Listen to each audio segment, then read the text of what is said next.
Capítulo 13. Sentinela, rei, eunuco. Estando-lhe à porta de Benjamim, achava-se ali um capitão da guarda, cujo nome era Jerias, filho de Semaías, filho de Ananias, capitão que prendeu a Jeremias, o profeta, dizendo: Tu foges para os caldeus. Tendo Jeremias entrado nas celas do calabouço, ali ficou muitos dias. Mandou o rei Zedequias trazê-lo para sua casa, e em secreto lhe perguntou: Há alguma palavra do Senhor? Ouviu Ebed-Meleque, o etíope, eunuco, que estava na casa do rei, que tinham metido Jeremias na cisterna. Ora, estando o rei assentado à porta de Benjamim, saiu Ebed-Meleque da casa do rei e lhe falou: Ó rei, senhor meu, agiram mal estes homens em tudo quanto fizeram a Jeremias, o profeta, que lançaram na cisterna. No lugar onde se acha, morrerá de fome, pois já não há pão na cidade. Puxaram a Jeremias com as cordas e o tiraram da cisterna, e Jeremias ficou no átrio da guarda. Jeremias 37, versículo 13, 16, 17 e 38 do 7 ao 13. Em sua grande maioria, as personalidades registradas em livros históricos são lampejos coloridos que iluminam um episódio e então são completamente esquecidas. Quantos são capazes de lembrar o nome do homem que ocupava a presidência da República há 10 anos atrás? Certamente um dos cargos mais prestigiosos do mundo? Quem pode mencionar o nome do autor que mais livros vendeu há 5 anos? Porém, a importância de algumas poucas pessoas, ao invés de esmaecer, reluz mais intensamente a cada século. A sua importância brilha mais não porque desempenharam um papel relevante na sociedade ou associaram-se ao notável evento. Eles tornaram-se humanos em profundidade e integridade. Estes poucos, nas palavras de R. P. Blackmore, mostram uma força atrativa, intensa e inesgotável, e uma força disseminadora, que é uma interminável mola propulsora ou uma eterna declaração de valor. O seu pequeno homem é um montículo a ser aplainado, como uma pessoa é, ou uma montanha a ser escavada por todos os lados. Jeremias foi uma montanha a ser escavada por todos os lados. Ele foi o centro de uma época. Ele foi o principal participante nos eventos que se tornaram o pivô de um milênio. A era de Jeremias é um centro nervoso que lança suas ramificações em todas as direções da existência humana, seja a filosofia, a religião, a política ou a arte. Na China, Índia, Israel e Grécia, os alicerces foram estabelecidos para a história universal. Karl Jerpes descreve o século de Jeremias como o eixo temporal. O profeta foi manchete. Sua percepção teológica, sua sensibilidade religiosa, seu poder de retórica, seu alcance emocional, sua corajosa confrontação foram as características históricas. Entretanto, o interesse primário das pessoas de fé por Jeremias não está em seu impacto histórico, mas em seu desenvolvimento pessoal. Somente umas poucas pessoas produzem as manchetes da história, mas qualquer um pode se tornar humano. É possível ser grande quando você está levando lixo para fora, assim como quando você está assinando um tratado de paz? É possível exibir graça quando se está cozinhando, assim como quando se participa de um debate televisivo transmitido nacionalmente? Certa vez, eu conheci um homem que possuía uma presença pública dominadora e um notável carisma sobre todos os que ele encontrava. Tudo o que ele dizia tinha significado. Ele possuía influência. Sempre estava implacavelmente vestido e portava-se com infalível cortesia. Porém, suas exigências rudes e imperativas, com frequência, levavam a sua secretária às lágrimas. Nos bastidores, aquele homem, agia de forma tirânica e insensível.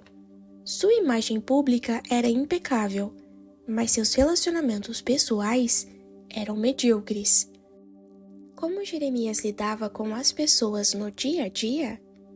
Como era estar com ele quando não estava pregando um sermão, meditando ou desafiando os poderes constituídos?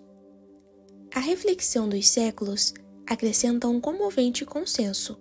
Jeremias tornou-se humano em um complexo e desenvolvido sentido pessoal. Um exame das pessoas com as quais ele teve de lidar fortalece a nossa avaliação de sua plena humanidade, expressão de Abraham Maslow para nossos destinos raramente compreendidos. Nos capítulos 37 e 39 do livro de Jeremias, eventos históricos e decisivos estão acontecendo. A história mundial está tomando uma forma diferente de nossos olhos. A nação está sendo radicalmente alterada. Poderosas realidades teológicas estão emergindo. Jeremias está no meio de tudo isso, mas o profeta, embora não tivesse alheio às grandes questões, está lidando com pessoas dotadas de nomes. Pessoas formam a matéria-prima da vida de fé diária de Jeremias. Toda vida de fé, seja proeminente ou obscura, é desenvolvida no contexto de pessoas. Não por coincidência, as pessoas com as quais o profeta andava ombro a ombro. Distante das grandes ideias que consideramos, nos grandes movimentos de que participamos, nas tarefas que realizamos, pessoas constituem grande parte da agenda de nossas vidas. 3 homens da vida de Jeremias são representativamente importantes: Jerias, o sentinela, Zedequias, o rei, e Ebed-Meleque, o eunuco. Jerias, o sentinela. A cidade estava sob o ataque final dos babilônios. A sua queda estava próxima. Jeremias havia dado conselho aos líderes e pregado ao povo que a presença do exército babilônio era o julgamento de Deus. Portanto, eles deveriam submeter-se e aceitá-lo. O povo de Israel havia pecado e agora estava sendo julgado. O julgamento era a maneira de Deus para restaurar a integridade. Mas as pessoas não gostavam daquilo. Elas continuavam tentando descobrir formas de evitar a realidade do julgamento, de pensar em outras questões que não fossem o certo e o errado, pecado e irresponsabilidade. Uma das formas que encontraram foi de pensar em termos de fidelidade e infidelidade. O patriotismo era utilizado para confundir o sentido de moralidade. Nossa amada pátria está sendo atacada e devemos ser fiéis a ela. Em tempos de crise, não é correto fazer críticas aos líderes. Isso é infidelidade, um ato de traição. Fazer uso de linguagem xenófoba é muito mais fácil do que assumir a responsabilidade pela retidão no país. Mais fácil ainda é gritar chavões patrióticos do que lutar patrioticamente pela justiça. Certo dia, Jeremias estava deixando o portão da cidade em direção à sua cidade natal, Anatote, distante cerca de 5 quilômetros dali. Jerias, o sentinela, prendeu-o sob a acusação de que estava desertando para as fileiras do inimigo. Jeremias tinha vivido em Jerusalém toda a sua vida adulta. Tinha sido uma figura pública por cerca de 30 anos. Ele havia afirmado a imagem de ser um amigo leal e conselheiro do grande rei Josias. Ele jamais rejeitou ou repudiou a sua identidade como judeu, ou eximiu-se de qualquer uma das obrigações relativas aos membros daquela comunidade. Para qualquer um que o conhecesse, ele, obviamente, não era um simpatizante do inimigo, um vira-casacas, mas um membro agonizante.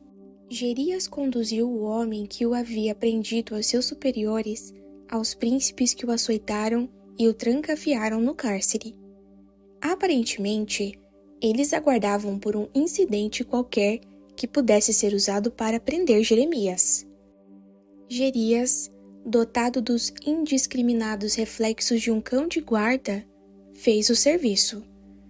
Gerias era um homem que usava sua posição para escapar às suas responsabilidades como pessoa. Ele era um burocrata no pior sentido da palavra, uma pessoa que se esconde atrás das regras e prerrogativas de um cargo para realizar um trabalho que destrói pessoas. Sem considerar moralidade ou justiça, Deus ou pessoa, ele cumpriu o seu trabalho. Encontramos pessoas desse tipo a todo instante. Diariamente, pessoas são machucadas e humilhadas em seu local de trabalho, na escola, nas repartições públicas, por pessoas que evitam encará-las nos olhos. Gerias era o tipo de pessoa que Melville, em seu romance O Homem Confidente, descreve com grande desprezo como o homem medíocre, o inestimável subalterno dos perversos. Você, homem medíocre, pode ser usado para o mal, mas é inútil para o bem. Gerias, com toda certeza, teria protestado veemente, afirmando que, pessoalmente, não tinha nada contra o profeta, mas estava apenas cumprindo ordens. No século XX, o mais famoso exemplo de Gerias foi Adolf Eichmann, figura-chave no assassinato de 6 milhões de judeus na Alemanha nazista. Durante o seu julgamento em Jerusalém, ficou claro que ele não tinha nada contra os judeus. Ele estava apenas fazendo o seu trabalho. Pessoalmente, não nutria em seu íntimo qualquer traço de ódio contra aquelas pessoas, sendo simplesmente obediente às ordens de seus superiores. Hannah Arendt cunhou a expressão banalidade do maligno para descrevê-lo. Um mal incalculável emana dessas fontes improváveis, quietas, eficientes, pequenas pessoas fazendo seu trabalho, que há muito desistiram de pensar em si mesmas como indivíduos morais e responsáveis. Jeremias reagiu a Gerias com implacável resistência. Ele não vociferou maldições, nem mesmo ameaçou ou rebelou-se, mas também não era um capacho sem vida. Ele afirmou a sua inocência e permaneceu firme. Aceitou esse estúpido ato de injustiça, ao que parece com tranquilidade, e perseverou em sua vocação. Zedequias, o rei. Zedequias não era propriamente o rei, mas apenas um simples marionete designado pelos babilônios. O rei de direito, Joaquim, havia sido levado ao exílio em 598 a.C., com a maioria dos líderes da cidade.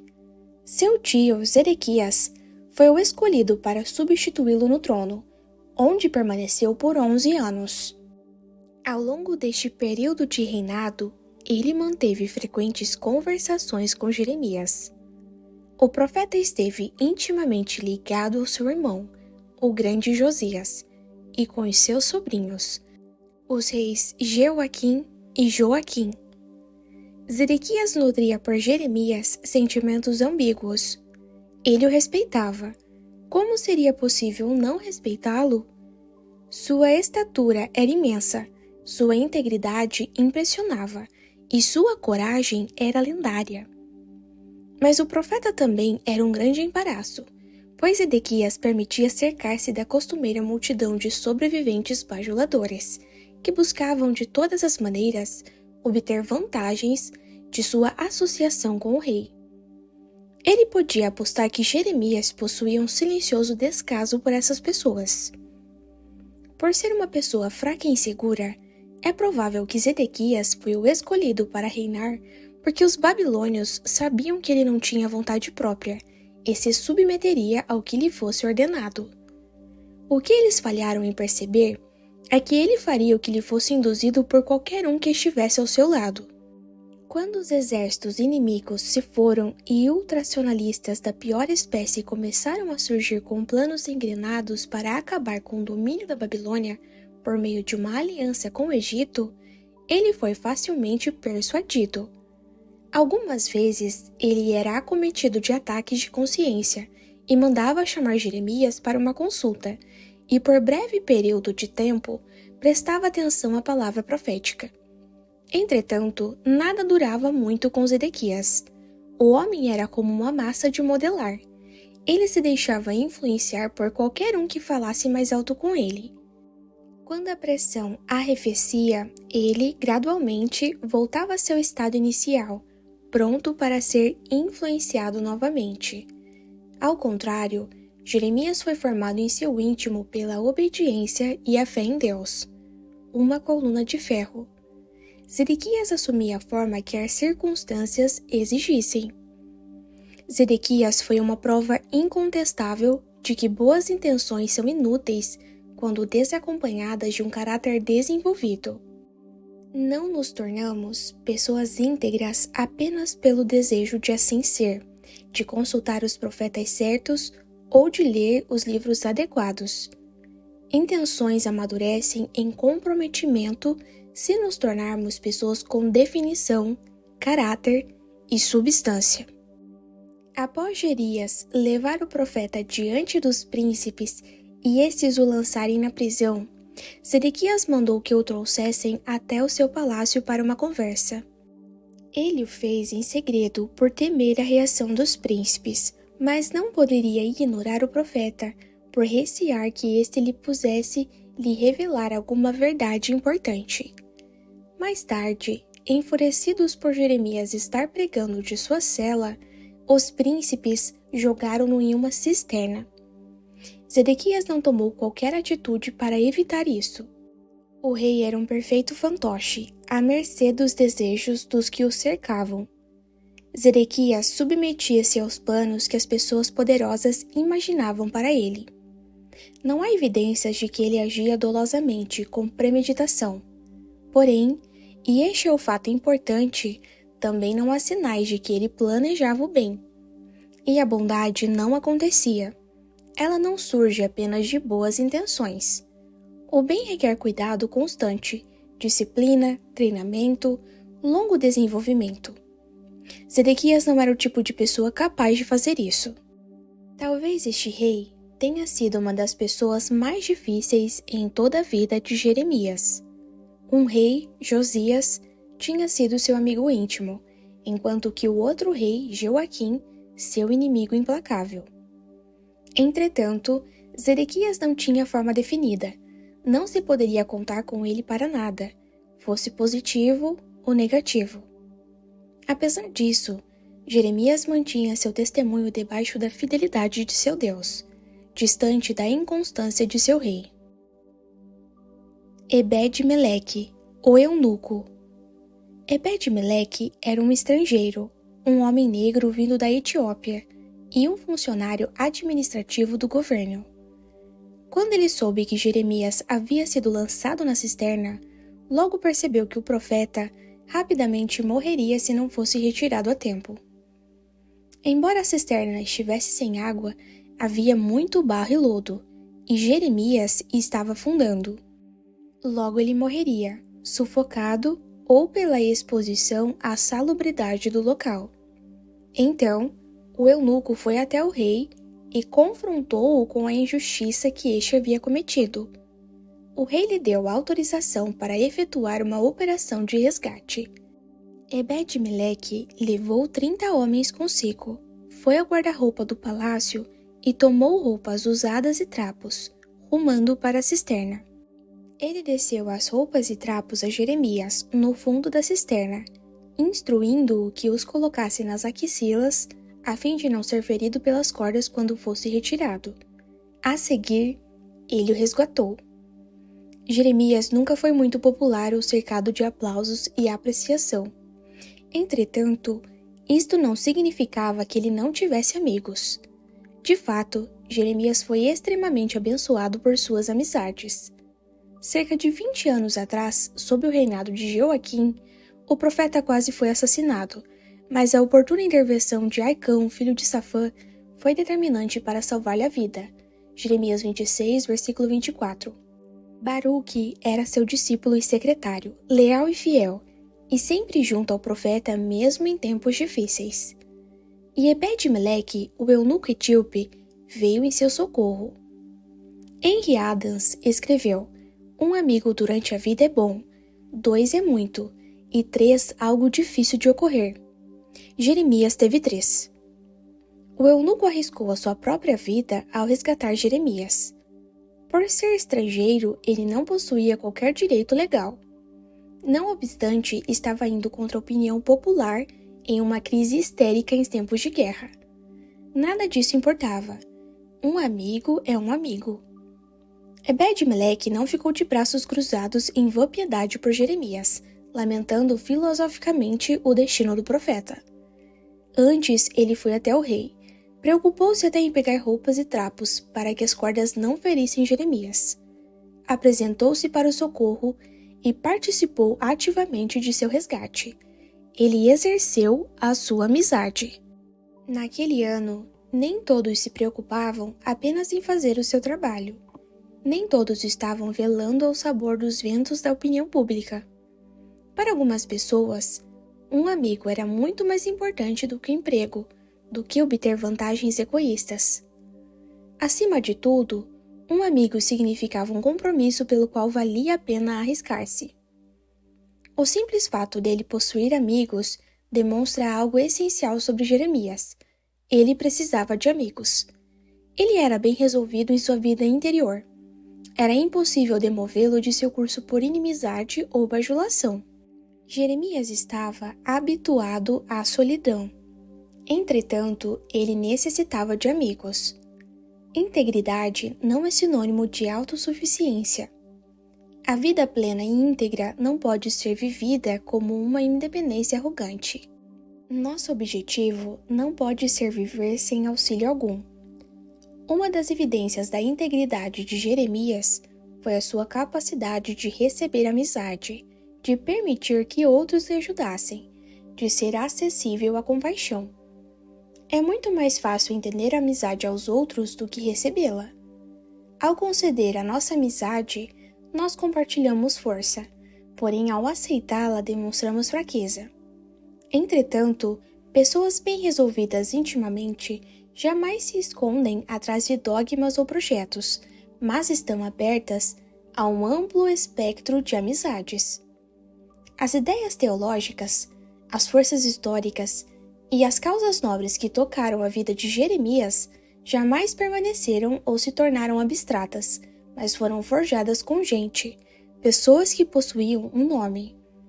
Ele nunca utilizou rótulos que reduziram pessoas a categorias impessoais.